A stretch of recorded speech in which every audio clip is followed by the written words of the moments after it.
Hello and welcome to MetalCast by Metal Coffee Shop. My name is Karen Edwards, and joining me on today's episode is Keith Dietzen. Did I say that right? You got it. A lot All of people, right, of you did a good job. SmartBuild Yeah. Systems. Welcome to MetalCast, Keith. Thanks. Nice to be here, Karen. Yeah, so I'm really excited today to talk about just exactly what SmartBuild Systems is and what you guys do. But first of all, just introduce yourself to our listeners. Tell us a little bit about you and your background. Sure. My name's Keith Dietzen. I'm the owner, CEO of SmartBuild.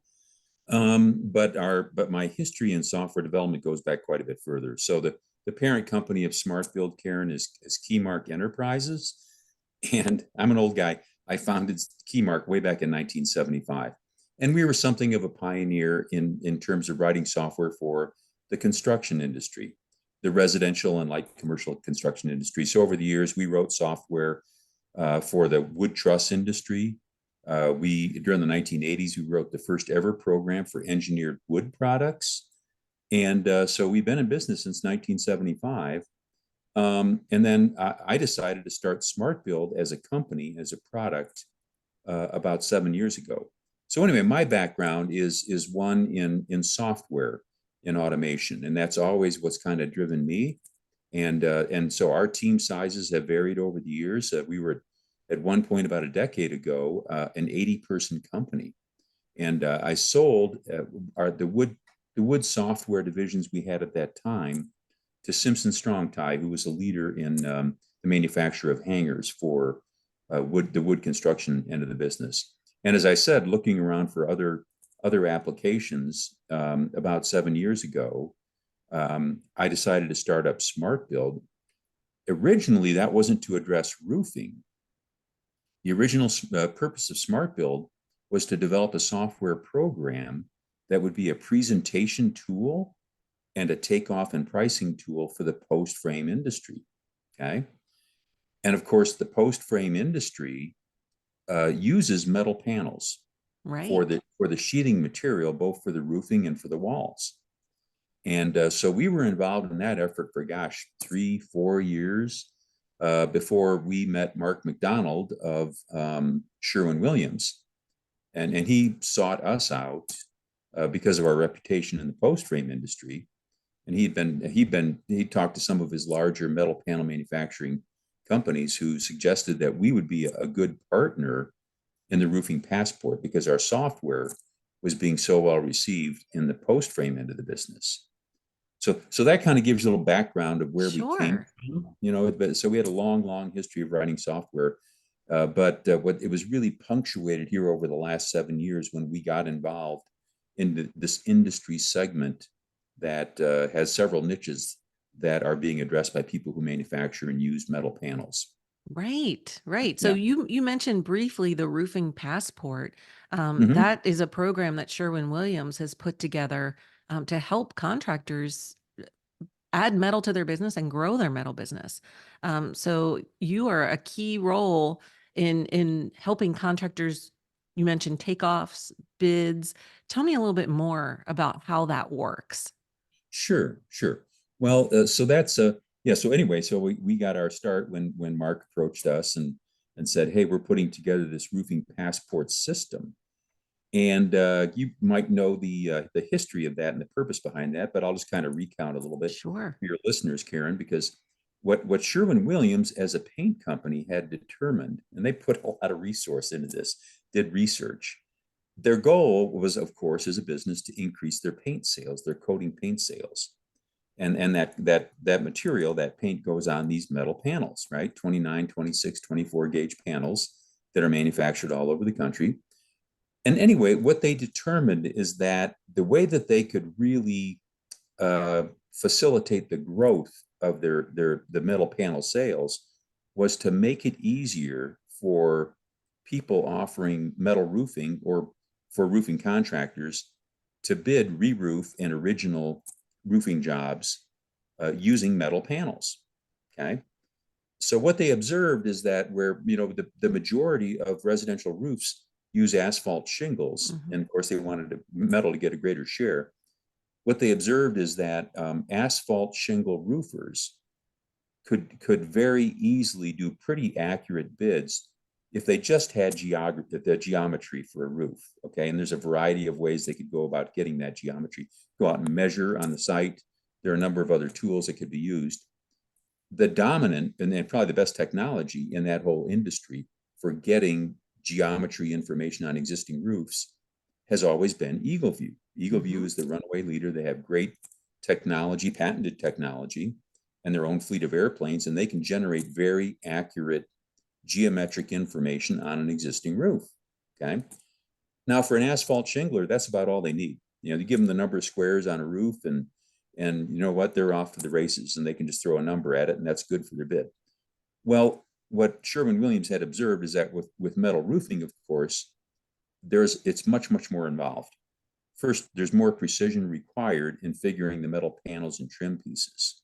Okay, Right. so it's much more nuanced, and there are a lot of pieces and parts that go into it. So there are the metal panels themselves; they have to be manufactured to specific lengths. There are various types of trim pieces depending on the part of the roof, and they'll vary in terms of cost, and they'll vary in terms of manufactured length. And then there are adhesives, closure material, clips for standing seam roofs, screws that are so the bottom line is that it's much more difficult to get an accurate bid because the Yeah. process is much more painstaking. It's not And as so, forgiving as asphalt, it sounds like. no, it's not at Yeah. all. You can't be, the old sayings about, close being good enough for horseshoes. Well, you can be off in a metal panel bid, and if you do that, you might lose your shirt. So, Right. so what Sherwin-Williams wanted to do was to say, well, look, there's technology out there that can generate accurate geometric information for a roof. But then what we want to do is automate this process of getting those materials right. And to get an accurate metal panel re-roof bid really required an expert, a roofing contractor who was expert in doing that. And it would still take a very long time to do it. It might take an hour to a couple of hours of figuring those materials. So what Sherwin-Williams wanted was a software program that could automate that process. And again, as I said before, because of the success we had with metal panel applications in the post frame industry, they approached us and said, hey, would you like to be at least a candidate Right. to be the company who would write software that would automate that second part of the process? And long story short, we went through a vetting process with them, and they decided we were the best candidate. And so this goes back 3+ years ago. And so when we started on the task, we rolled up our shirt sleeves and worked together with a number of companies, including metal panel manufacturers and roofing contractors, and wrote the part of the roofing passport today that is SmartBuild for metal roofing. Okay. Yeah. It sounds like Sherwin-Williams approached you. You had a solution that was doing really well in post frame, and then you kind of adapted it and tweaked it so that it's working for metal roofing as well. Is that kind of what I'm hearing there? That's exactly right, Karen. Yeah. Yeah. So we had a great head start, to put it a little bit differently, right? So Yeah. we already had base software that would say, okay, we had our own 3D modeling program in post frame because of course you can't fly around and take pictures of buildings that don't exist yet. Right. So we had our own, and that's the difference. So we had our own 3D modeling program so people could say, hey, I want a post frame building that has these dimensions and height. I want a bunch of windows and doors and wraparound porches and so on and so forth. And then the logic inside of SmartBuild would say, okay, I want to put metal panels on this roof. So here's my preferences. Here's where I want to start my placement from. So figure out what the cut list lengths of all those panels have to be.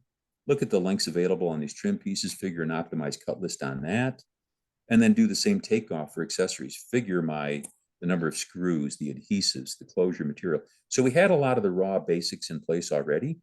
But of course, we had a different workflow because now what Roofing Passport says is you don't have to model your own 3D building. That's the beauty of our EagleView partner.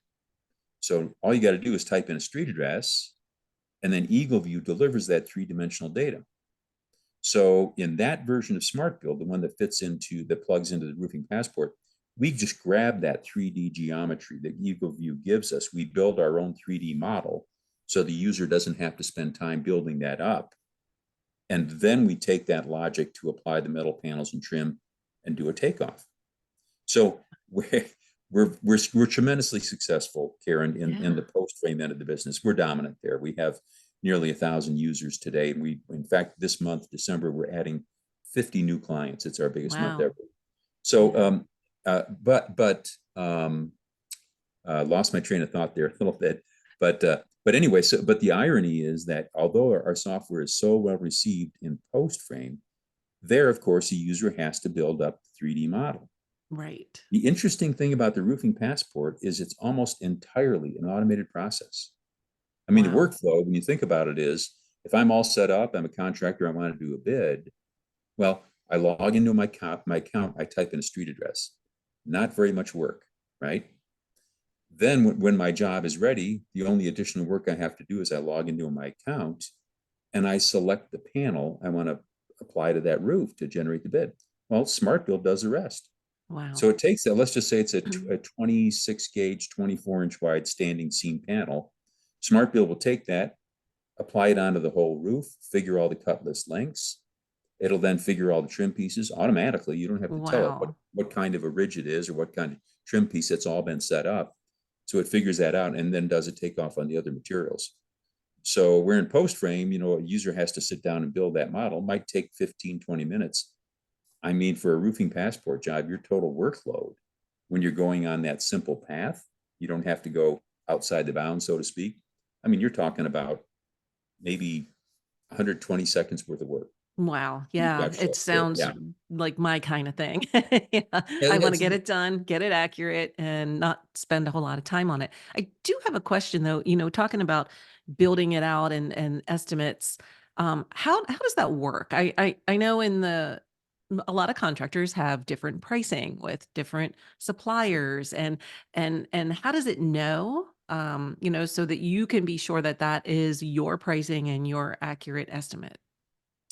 well, and I'm always very careful when I talk to a client, either post frame or for roofing, that they understand what's necessary to set up a system so that it does those accurate takeoffs and it generates the accurate pricing.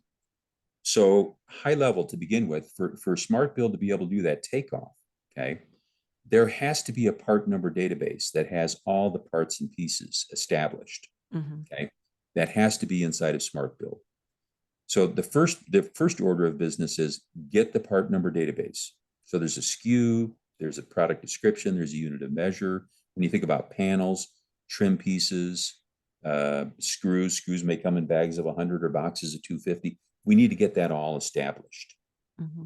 And then the next step is we need to put in what I call build rules. Okay, build rules. That will tell Smart things like it'll answer questions, for example, Karen, like, okay, when I'm using, let's say I'm using an ag panel that's 26 gauge metal, 36 inches wide. What screw do I use to attach that to a roof? And then how many screws per lineal foot do I use? Those are examples of build rules. So it takes some time to get all that data set up.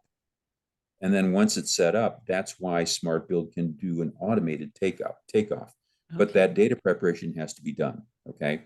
So to walk through, it's very important to understand this. Okay. So somebody has to set up that data. Well, now the good news is for contractors, especially, is there are two ways to get that data, right? One is that for a specific manufacturer, I won't name names, but somebody who manufactures metal panels, Sure. we will work with them to get their proprietary product codes, their descriptions, their products implemented and use them to build their specific build rules. Now, once that's done, a contractor who buys from that manufacturer won't have to do that setup. The manufacturer's done that for them. Nice. Now, Roofing Passport in the last year or so, we've added a second option, which is for contractors that maybe buy from multiple sources, or just contractors that want to come directly and get Roofing Passport for themselves. We've set up a generic database. Okay, so that generic database, of course, the products that we have in there. So we might say, for example, rather than a proprietary name, the product description might be 26 gauge, 24-inch wide standing seam. Okay, just that generic description. Mm-hmm. And so that database has been set up so that if a contractor wants to use that, it's already been set up and they can just opt right into it. Okay, so anyway, to answer your question, the two parts, the first part is that data structure has to be in place. Yes. And for the good news for contractors, they can either go to a manufacturer who has already committed to Roofing Passport and has set up that whole data structure, and they can check with Sherwin-Williams to find out who those participating manufacturers are, and we're adding them all the time, right? Or plan B would be, okay, I want to use the generic database, and that's fine. We can set them up either way. Most manufacturers, by the way, will set up their contractor customers. They won't come to SmartBuild to do that. But if it's a Sure. generic database, we'll certainly get involved and do that. Now, so one way or the other, now they've got a database. So inside that database, they can then set their pricing in place for those products, the price they want to charge. And it's very, very easy to do that. And either the manufacturer or SmartBuild, depending on what kind of a database they're using, can walk them through that process. Okay. So there is a cost field where for any of these products, either a contractor can enter what they pay for it, or if they're using a manufacturer's database, the manufacturer will plug in what they're charging that contractor. Mm-hmm. Okay. Then there's a markup field, and if a contractor wants, they can mark up that cost to get to their list price. Alternately, they can just go ahead and type in or plug in what they want that price to be. But we Okay. train people on how to do this. We help them do it. And there are a lot of tools that make it a fairly trivial process to update that pricing. So Okay. what does customer support look like? Because, especially if someone's new and they're just getting started on the program and they run into a problem, sometimes it's I can't find a phone number. Oh, you're going to make me chat Sure. online. Yeah. What's that process look like for the contractor? Well, we try to make it as easy as we can, Karen, and we put a lot of resource into having help systems for new customers. First, what we do is I just want to emphasize, people don't have to figure things out. When they sign up for Roofing Passport and they want to go, they do have to go through a process of getting their login and their password, not that big a Sure. deal. As soon as they're done, we proactively reach out to them at SmartBuild. SmartBuild has the moving parts in Roofing Passport, right? That's where the part numbers are. That's where the takeoff gets done. That's where they can print out their sales proposal they want to send to their customers. They can customize it.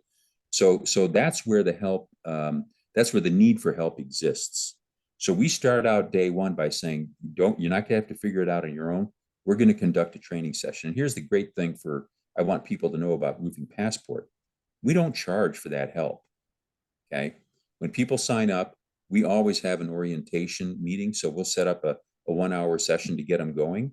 And then we'll schedule subsequent sessions, literally as many as they want, to come back, and we'll help them with any part of the system, showing them how to run it, what the more advanced features are, how to put their pricing in place, how to set up their sales contract template.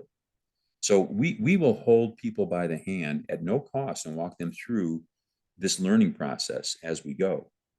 Now, in addition to that, we have a plethora of tools available. I can't even tell you how many videos, but we have a YouTube channel, of course, and we have all kinds of videos that will help people out. So if it's a Saturday or something like that, Right. yeah, you can just go ahead and click on one of those, get help. Now, when you're in the program, here's the neat thing. So we have a whole number of help screens and tool tips. So with the software, it's pretty easy, even while you're running the software, to just click on a help, and that'll come up and walk you through the various features that you're focused on at that time. And as a final kind of a backstop, here's what we do right inside the software. Okay, so even while you're running it, so you don't have to leave the program while you're there, there's a prominent button that says support. Okay. Mm-hmm.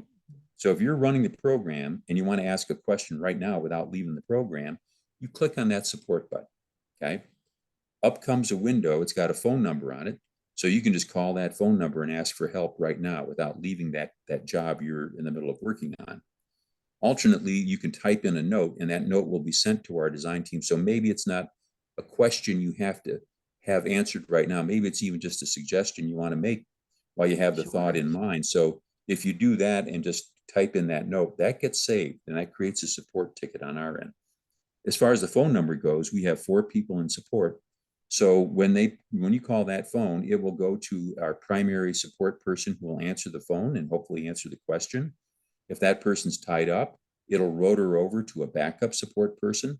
And if they happen to both be busy at one time, then you might have to leave a message. But anyway, so those people are available. And again, there's no charge for support with what we do in Roofing Passport, not for any of the training, for any of the materials, or for that day-to-day support. It's unlimited. So that's Excellent. what we provide to kind of help people get through the program. Okay. I one more step, because this is great. We've got the measurements, we have all the accessories, the trims, we have the cost, we've got a beautiful 3D model. What does it give me to send to my customer? Like, what does that look like? And how you mentioned briefly about that, and the ability to customize. So can you tell me a little bit about that? Yeah, customize is the key word here. Okay. So when it comes to the output phase, we give our customers the option to, first of all, we give them a tremendous number of options. Okay. So the basic document that they want to put into our customers' hands, of course, is the quote or the sales proposal. Okay. So when we set up an account, Karen, we can completely customize what that report looks like. Okay. We help them do that. And basically to edit and create that account, it's just Microsoft Word. So we make it very, very easy. We'll help them do that. They can do it on their own if they want. And we have a lot of help tools, again, that'll walk them through that process. But basically, they can put their own logo on that report. They can have their own standard wording, whatever that is, disclaimers of warranty or guarantees, terms and conditions, and Sure. then whatever key elements they have. What we do on any bid, on any job, we develop key pieces of information. We call them tokens, right? For example, what's the pitch of this thing? What's the street address where it's going? Those are tokens of information. So we help our customers lay out the complete format and the pieces of information they want to create that will be presented in that proposal. We can do things like take snapshots of the picture, the 3D picture of the roof, and they can include that where they want. If they want to include some of the Eagle View data, likewise, we can cut and paste that. So, and moreover, our customers can have multiple such reports. So they might have three or four different formats depending on what the audience and the purpose is. Okay. Right. So the Yeah. key here is to say you can pretty well generate just about any report that you like. Okay. And that typically would be the customer facing report where the sales proposal is there, the tax is included automatically, and that's what they would put in their customers' hands. Then there are a lot of other reports for other purposes. So for example, we generate shop drawings. What do shop drawings do? Well, they can go out to the field and that will actually be a set of drawings. We have one for the complete roof system. And then we can also generate individual reports for each roof plane that will show the placement and the Oh, cut list yeah. length for each panel Really and each helpful trim for piece. the Yeah, installers. Yeah. exactly. So for the people on the job site, we have that production information available. Then we can generate material lists, right? So those material lists would be available just for internal review. It can be we can customize an output file. So if our customer might be a manufacturer, might be a distributor, might be a contractor, but if they have in-house software where they track this stuff, we can generate a custom formatted file that can be automatically imported and uploaded. So you don't have to sit there having people type data in by hand. So Excellent. we can generate that kind of information in a variety of formats as well. So yeah, when you take a look at our output screen, we have some customers who will have 30 different options for output. But again, we try to keep the systems really simple. So usually when we set up a customer, we like to do what we call set and forget, which just means let's work together to get you set up where you're getting what you want for your business that looks like what you want it to look like. And we'll set that in place. And then you just push a single button, right? So you don't have to go through and answer a lot of questions when it Yeah. comes to just your day-to-day standard operating procedures. Sounds like a no-brainer, right? If you're wanting to add metal to your business or even grow your metal, and be more accurate and be more profitable, then it's definitely something that should be looked into. So, if I am a contractor and I want to know more about how I can get started with Smart Build, where should I go? What should I do? Well, there's several places you can go. You're certainly welcome to come to the Smart Build website, and we have videos there. We have a whole marketing screen, and we welcome any inquiries. I personally follow up with all the sales inquiries. So if you go to smartbuildsystems.com, you'll find a whole section devoted just to roofing. Okay, and there you can investigate, and you can just fill out a contact form, and I'll reach out to you and have a conversation, and we'll schedule a live session to show you what we can do. Excellent. Wow. This has been really a great conversation. And I hope that our listeners have learned as much as I did. Technology is just advancing. And I'm sure you got started in 1975. You've seen a lot of changes Quite a bit, through the Karen. Yeah, years. quite a bit. Yeah. And Hey, the thing, can I add one more item oh, yeah, under the absolutely. category of too good to be true? Because Yes. this is the conversation I typically have with a contractor or a manufacturer. A lot of people out there today who are involved in metal roofing, who maybe haven't learned about roofing passport yet, are using EagleView day to day, right now. Hmm. Okay. And so they're getting a standard EagleView report. They've made the decision that, hey, this thing is cost justified. It makes a lot of sense. They've done their cost benefit analysis. Here's the news that's too good to be true, and it really is, Karen. So when they sign up for the roofing passport and they get on, I explain this to them. And usually when I do, they go, where do I sign?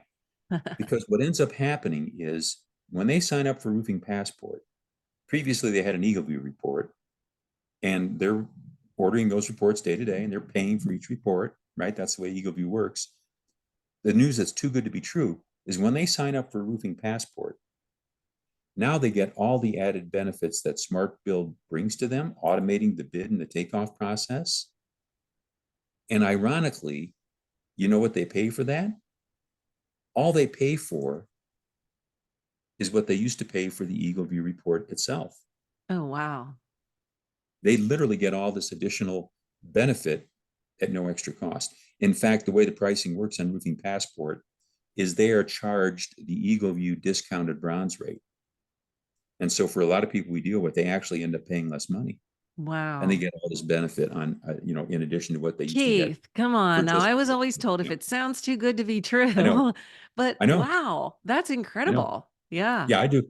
I do most of the selling for our company, so I really like having that conversation when I can tell Yeah. people, "Hey, do you like a too good to be true proposition?" Because if they happen to be in that boat, then it's really true. They get all this added benefit and they pay nothing for it. Wow. Now it really is a So, no-brainer. So yeah. I encourage all of you to visit smartbuildsystems.com. You can come on to Metal Coffee Shop. SmartBuild does have a full directory on there. And we also have additional information about the entire roofing passport program through Sherwin-Williams. Keith, it was a pleasure having you on the show today and learning all about your background and your history in the industry and what you're doing today for contractors with metal roofing. It's really, really fantastic. Thanks for being here. Well, I appreciate the opportunity, Karen. It's been a pleasure for me too. A labor of Yeah. love. Oh, yeah. Well, thank you again. And as I said, please visit Smart Build Systems directory or their website. Be sure to subscribe to MetalCast as well on your favorite podcast platform and set your notifications so that you won't miss a single episode. And we'll see you next time on MetalCast.